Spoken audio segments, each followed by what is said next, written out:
ഏവരെയും പുതിയ വാർത്തകളിലേക്ക് ഞാൻ സ്വാഗതം ചെയ്യുകയാണ്. ഇന്ന് ലോകത്ത് ഏറ്റവും അധികം ഭയത്തിൽ കഴിയാൻ വിധിക്കപ്പെട്ട രണ്ട് രാജ്യങ്ങളാണ് അമേരിക്കയും ഇസ്രയേലും. അതുകൊണ്ട് തന്നെ ലോകത്തിൻ്റെ മിക്ക രാജ്യങ്ങളിലും അമേരിക്കക്കാർക്കും ജൂതന്മാർക്കും പോകാൻ കഴിയാത്ത അവസ്ഥയാണ്.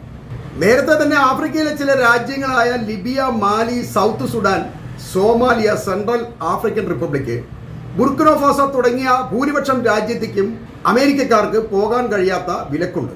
എന്നാൽ ഇറാനുമായി യുദ്ധസാഹചര്യം കൂടുതൽ രൂക്ഷമാകുന്നതിനാൽ അമേരിക്കക്കാർ ഇനി മുതൽ ഒരു കാരണവശാലും ഇറാനിലേക്ക് പോകരുത് എന്നൊരു മുന്നറിയിപ്പാണ് അമേരിക്കൻ ഭരണകൂടം ഇപ്പോൾ നൽകിയിരിക്കുന്നത്. ഇറാനെ പോലെ തന്നെ റഷ്യ, മെക്സിക്കോ, വെനിസ്വേല, ഉക്രൈൻ, ഉത്തര കൊറിയ, ബെലാറസ്, മ്യാൻമർ, ഇറാഖ് എന്നീ രാജ്യങ്ങളിലേക്കും ഇനി മുതൽ യാത്ര ചെയ്യരുത് എന്ന പുതിയ മുന്നറിയിപ്പ് US പുറപ്പെടുവിച്ചിട്ടുണ്ട്. ഇസ്രായേൽ ഗവൺമെൻറ് ഇതിനു മുൻപ് തന്നെ ജൂതന്മാർ ഏതൊരു വിദേശ രാഷ്ട്ര യാത്രയിലും ജാഗ്രത പാലിക്കണമെന്ന് മുന്നറിയിപ്പ് നൽകിയിരുന്നു. അഥവാ പോയാൽ തന്നെ ഇസ്രായേലി ഐഡന്റിറ്റി മറച്ചു വെക്കണമെന്നും ജൂതമത ചിഹ്നങ്ങൾ ഒരു കാരണവശാലും ഉപയോഗിക്കരുതെന്നും മുന്നറിയിപ്പ് നൽകിയിട്ടുണ്ടായിരുന്നു. അതിനു പിന്നാലെയാണ് ട്രംപ് ഗവൺമെൻറ് ഇപ്പോൾ റഷ്യ പോലും ഉൾപ്പെടുന്ന ലോകത്തെ പ്രധാനപ്പെട്ട രാജ്യങ്ങളിലേക്ക് യാത്ര ചെയ്യരുതെന്ന് അമേരിക്കക്കാരെ വിലക്കുന്നത്. ഈ രണ്ട് രാജ്യങ്ങളുടെയും ഗവൺമെൻറ്റുകളുടെ കയ്യിലിരിപ്പാണ് അക്ഷരാർത്ഥത്തിൽ ജനങ്ങളുടെ യാത്രാ സ്വാതന്ത്ര്യത്തെ പോലും ഇല്ലാതാക്കിയിരിക്കുന്നത് എന്നാണ് ഇതിൽ നിന്നും നമ്മൾ മനസ്സിലാക്കേണ്ടത്. അമേരിക്കക്കാരെയും ജൂതനെയും ഒക്കെ ബന്ദികളാക്കിയാൽ ഈ രാജ്യത്തെ ഗവൺമെൻറ്റുകളെ വരച്ച വരയിൽ നിർത്താമെന്ന് 2023 ഒക്ടോബർ 7 ശേഷം ലോകത്തെ എല്ലാ തീവ്ര സംഘടനകളും ശത്രു രാജ്യങ്ങളും മനസ്സിലാക്കിയിട്ടുണ്ട് എന്നുള്ളതാണ് വാസ്തവം. അതുകൊണ്ട് തന്നെ ഇനി ഇത്തരമൊരു ബന്ദിയാക്കലിന് മറ്റു രാജ്യങ്ങളും തുനിഞ്ഞേക്കാം എന്ന ഭയമാണ് അമേരിക്കയെ കൊണ്ട് ഇത്തരം ശത്രു രാജ്യങ്ങളിലേക്ക് തങ്ങളുടെ ആളുകൾ യാത്ര ചെയ്യരുത് എന്ന് പറയിപ്പിക്കുന്നതിൻ്റെ പിന്നിലുള്ള യഥാർത്ഥ ലക്ഷ്യം. അമേരിക്കക്കാരായതിനാൽ തട്ടിക്കൊണ്ടു പോകലിനും ഭീകരവാദം ആരോപിച്ച് പിടിച്ചു വെക്കാനും ഏകപക്ഷീയമായ അറസ്റ്റിനും സാധ്യതയുണ്ട് എന്നിവയൊക്കെ ചൂണ്ടിക്കാട്ടിയാണ് US സർക്കാർ ഇറാനിലേക്ക് ഒരു കാരണവശാലും യാത്ര ചെയ്യരുത് എന്ന് മുന്നറിയിപ്പ് നൽകുന്നത്. സ്ഥിരമായ ഇത്തരം പ്രശ്നങ്ങൾ മൂലം അമേരിക്കൻ സമ്പദ് വ്യവസ്ഥയ്ക്ക് തന്നെയാണ് തകരാർ സംഭവിച്ചിരിക്കുന്നത്. ഉക്രൈൻ, ഗസ യുദ്ധങ്ങൾ അമേരിക്കയെ മാത്രമല്ല ലോകത്തെ തന്നെ മാറ്റിമറിച്ചിട്ടുണ്ട് എന്ന് നമ്മൾ മനസ്സിലാക്കണം. അമേരിക്കൻ ഇസ്രായേൽ മേധാവിത്വത്തിൻ്റെ അടപ്പൂരുകയാണ് യുദ്ധത്തിലൂടെ ചെയ്തിട്ടുള്ളത്. അതോടൊപ്പം ട്രംപിൻ്റെ പുതിയ വ്യാപാര യുദ്ധവും അമേരിക്കയെ കാര്യമായി തന്നെ ബാധിച്ചിട്ടുണ്ട് എന്ന് പറയാതിരിക്കാൻ കഴിയില്ല. അതുമാത്രമല്ല, അമേരിക്കയോ ഇസ്രായേലുമായി ബന്ധമുള്ള ഏതൊരാൾക്കും അല്ലെങ്കിൽ ഏതൊരു രാജ്യത്തിനും ഗുരുതരമായ അപകട സാധ്യതകളാണ് ഇപ്പോഴുള്ളത്. ഇസ്രായേലുമായി വ്യാപാര ബന്ധങ്ങളുള്ള രാജ്യങ്ങളുടെ കപ്പലുകൾ പലതും ചെങ്കടലിൽ ആക്രമിക്കപ്പെട്ട് നഷ്ടം സംഭവിച്ചുകൊണ്ടിരിക്കുന്നതിനാൽ അവരെല്ലാം ഇപ്പോൾ പിന്നോട്ട് വലിഞ്ഞിരിക്കുകയാണ്. സത്യത്തിൽ അമേരിക്ക മറ്റു രാജ്യങ്ങൾക്ക് ഉപരോധം ഏർപ്പെടുത്തുമ്പോൾ ശരിക്കും അമേരിക്കക്കാരോ അല്ലെങ്കിൽ അമേരിക്കയോ തന്നെയാണ് ഈ ഉപരോധത്തിലേക്ക് പെട്ടുപോകുന്നത് എന്നുള്ളതാണ് വസ്തുത. അമേരിക്കയ്ക്ക് ഇറാനുമായി ഔദ്യോഗിക നയതന്ത്ര ബന്ധങ്ങളൊന്നുമില്ല. ഇറാനിൽ അമേരിക്കൻ കോൺസുലേറ്റുമില്ല. അതുകൊണ്ട് തന്നെ സ്ഥിതി വളരെ ഗുരുതരമാണ്. സ്വിസ് എംബസിയാണ് ഇറാനിൽ ഇപ്പോൾ US താൽപ്പര്യങ്ങളെ സംരക്ഷിക്കുന്നത് എന്നാണ് നമ്മൾ അറിയേണ്ടത്. അതുകൊണ്ട് തന്നെ ഒരു അമേരിക്കക്കാരൻ ഇറാനിൽ തടവിലാക്കപ്പെട്ടാൽ അതിൻ്റെ ചർച്ചകളെ ഇറാനിയൻ അധികാരികൾ പലപ്പോഴും നിഷേധിക്കുകയോ അല്ലെങ്കിൽ വൈകിപ്പിക്കുകയോ ഒക്കെ ചെയ്യുന്നുണ്ട്.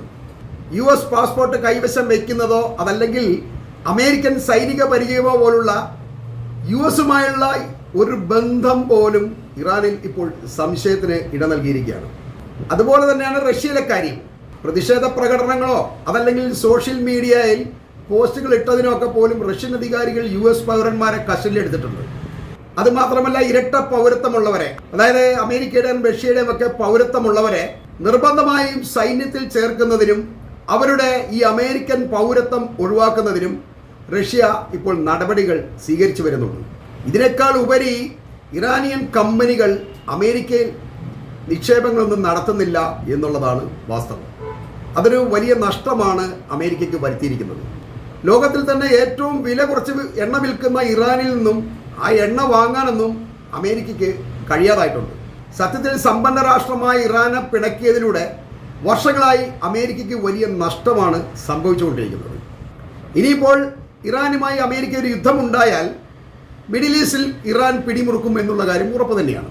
അമേരിക്കയെ സഹായിക്കുകയോ അല്ലെങ്കിൽ അമേരിക്കയുമായിട്ട് ബന്ധങ്ങൾ സ്ഥാപിക്കുകയോ ചെയ്യുന്ന ഏതൊരു അറബ് രാജ്യങ്ങളെയും ഞങ്ങൾ ആക്രമിക്കുമെന്ന് ഇറാൻ നേരത്തെ തന്നെ ഭീഷണി മുഴക്കിയിട്ടുമുണ്ട്. അമേരിക്ക ഇപ്പോൾ തന്നെ എണ്ണ വാങ്ങുന്നത് Russia, Canada, Venezuela, Nigeria, Saudi Arabia, Qatar, Iraq, Brazil, Colombia തുടങ്ങിയ കുറച്ച് രാജ്യങ്ങളിൽ നിന്നാണ്. ഇതിൽ ഉക്രൈൻ യുദ്ധത്തോടെ റഷ്യയിൽ നിന്നുള്ള കച്ചവടം ഏതാണ്ട് അവസാനിച്ചിരിക്കുകയാണ്. ഇപ്പോൾ കാനഡയും വെനിസ്വേലയുമായി ഉടക്കിയതോടെ ആ കച്ചവടവും കഴിഞ്ഞിട്ടുണ്ട്. ഇനി ഇറാനുമായി യുദ്ധമുണ്ടായാൽ ആദ്യം തന്നെ സൗദിയും ഖത്തറും ഇറാഖും അമേരിക്കയിലേക്കുള്ള എണ്ണ കയറ്റുമതി അടച്ചു പൂട്ടേണ്ടി വരും എന്നുള്ള കാര്യം ഉറപ്പാണ്. അങ്ങനെ അവർ ചെയ്തില്ലെങ്കിൽ ഇറാൻ ഈ എണ്ണ കമ്പനികൾ ബോംബിട്ട് തകർക്കും എന്ന് അവർക്ക് ഭയമുണ്ട്.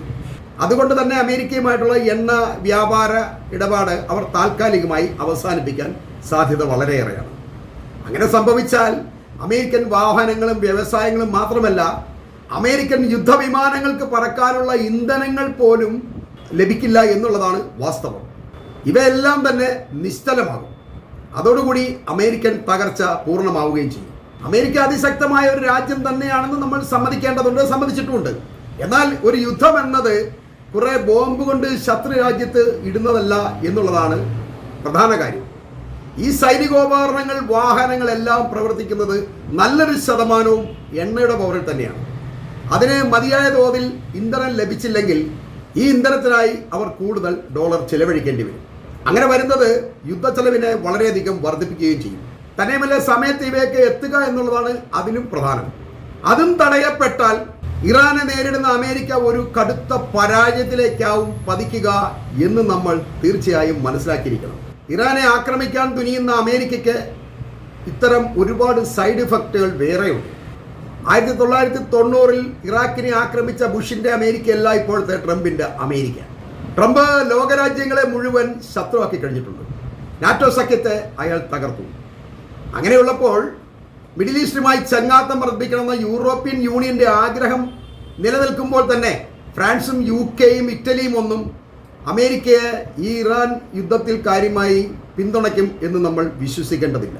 കാരണം ഉക്രൈൻ യുദ്ധത്തിലൂടെ അവരെ ചതിച്ച അമേരിക്കൻ ധാർഷ്ട്യത്തെ ഒന്ന് അമർച്ച ചെയ്യാൻ അവർ കൊതിക്കുന്നുണ്ടാവും. അതിനായി ഇറാൻ അമേരിക്ക യുദ്ധത്തെ യൂറോപ്പ് ഉപയോഗിക്കില്ല എന്ന് നമുക്ക് പറയാൻ കഴിയില്ല.